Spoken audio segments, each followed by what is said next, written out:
Hi, I'm the journalist and documentary filmmaker Amira Ruslan, also known as the Archduke of Ampang.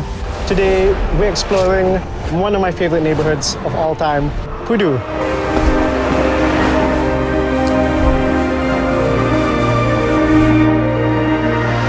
We're checking out some of the back streets of Pudu, along the LRT tracks, Jalan Sarawak, some of the most beautiful streets and architecture you'll find in Old KL. Come with me. I love KL. I love showing why I love KL to people. Come on, let's go.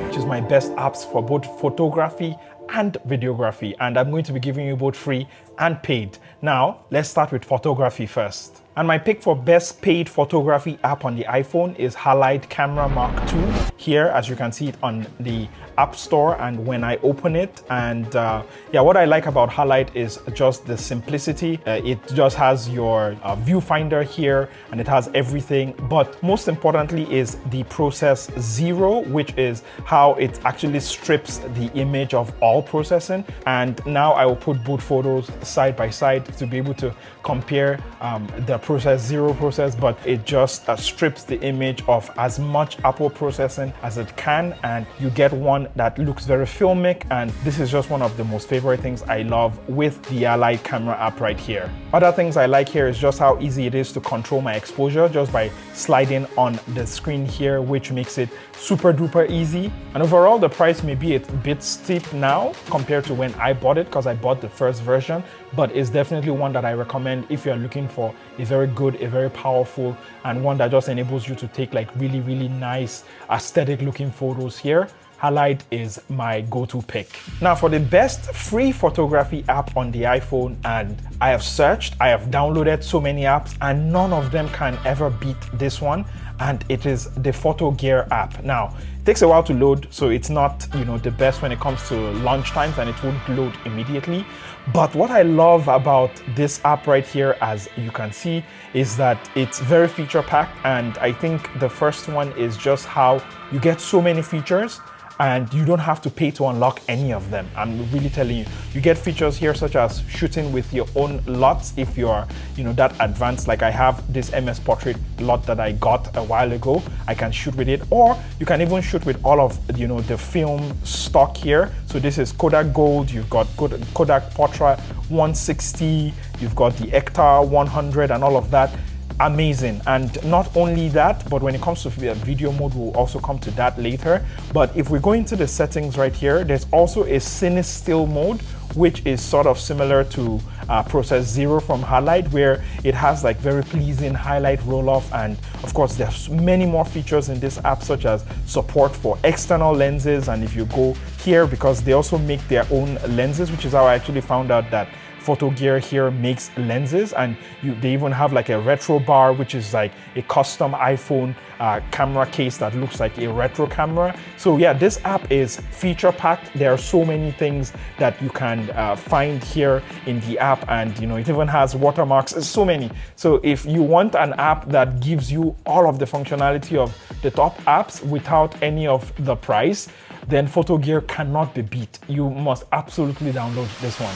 And for honorable mentions here, the first one is Mood Camera, which is one where it has a very distinct philosophy, which is it enables you to take photos in different film stock or film emulation here. So I'm just gonna go through some of the different film emulation you can change here.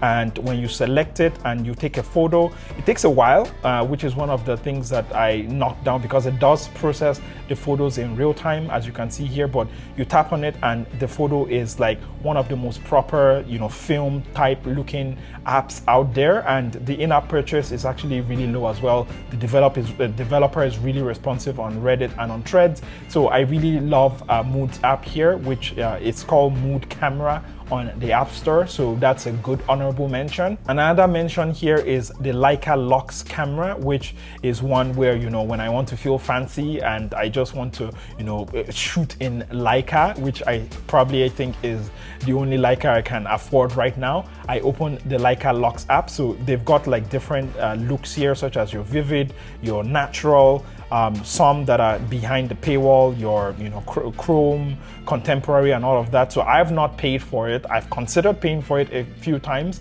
but having all the different camera apps that I have, I just couldn't talk myself into paying for it. But I do like shooting with it sometimes, especially getting that Leica watermark, which you cannot beat. But yes, Leica Lux is another honorable mention here. And this one is super niche, but 65 by 24 is exactly what it says. So I'm just going to need to rotate for this one, where it enables you to shoot in 65 by 24, which is the widescreen format right here. And when you take a photo, it also saves it in that mode as well, which is like really, really nice. I like it.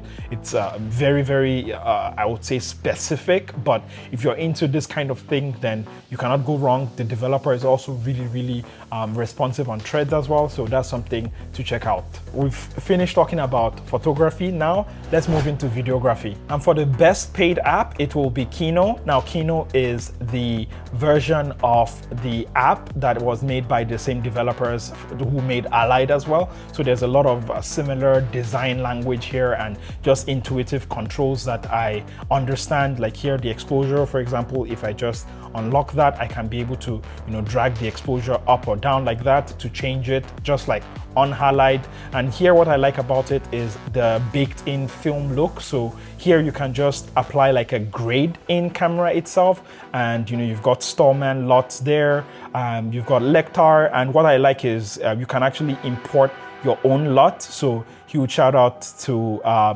Mayfield, who has the male film LUT here. And yeah, you can just change the LUT, and then you can bake it into the footage. So for example, here, if I just record some footage right here, that's how it's going to look when I play it back, as you can see right here. But yeah, that is one of the things I love about this app. I like that it's very simple. It's not very complex at all. It doesn't demand anything from you. It's just you open it, you apply a look, and you are ready to go. And you can see some of the sample footage I shot on screen right now with this app, and I cannot believe that it is just with my iPhone that I got this kind of footage. And yes, this is the power of the Kino app.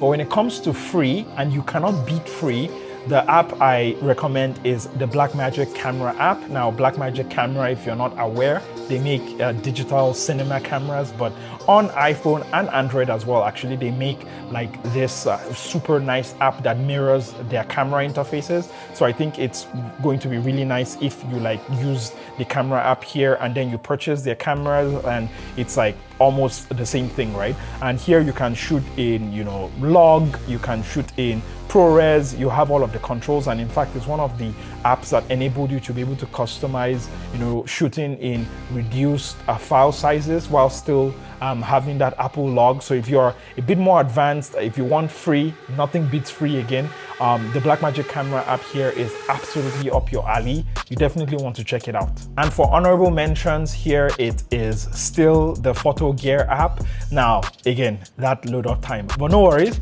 Here in the Fotorgear app, if you tap on the video icon here, you also get the ability to, open it up. And unlike Kino, where you have to pay to be able to, use your own custom settings and all that, here, if we switch from Apple log and we just switch to like, your standard Rec 709, you can actually change the sort of LUTs that you shoot with it, and you can shoot with your own different custom LUTs, which I love. So if I tap here, I have this MS Portrait, which is a LUT that I loaded onto it, or you can shoot with all the different film modes and bake it into your footage, which is super nice. I love that this is here. You don't have to pay anything, and you still have all of the wonderful features such as, Apple log. As I switch to here, you can still shoot in your Apple log. And if I go into here, I go into Apple log, which means that you can shoot into log. You can even monitor the log. You can have like a display LUT as well.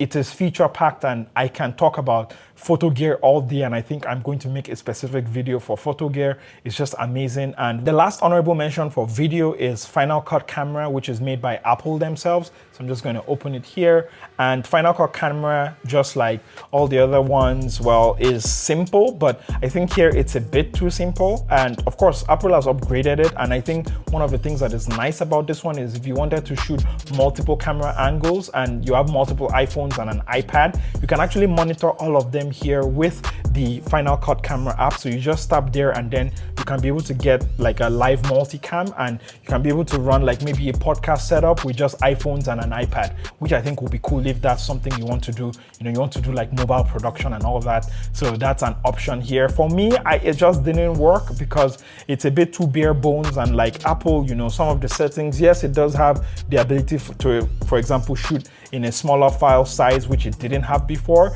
but I've tasted much better apps and I just cannot go back to this. I still keep this on here because sometimes I just want a very simple, camera interface, which is better for video compared to the video mode in the camera app itself, if that makes sense.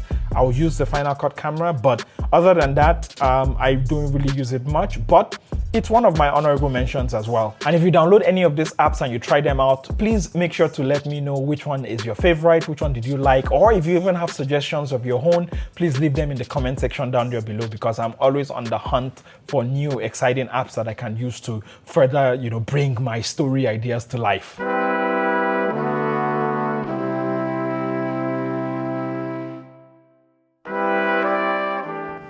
And thank you for making it all the way to the end of the video. Now, this video actually, since you're here, was actually intended to be one big mega video that was, I think at the end of my edit was like 30 minutes long. And I was like, I have no problem with 30-minute long videos, but it felt like 3 different videos in one, if you know what I mean. So I just decided to just split it up, and then on splitting it up, I decided to then make that montage, which I have been sitting on for like almost 6 months now, that I shot with my very good friend Amir Roslan, aka the Duke of Ampang.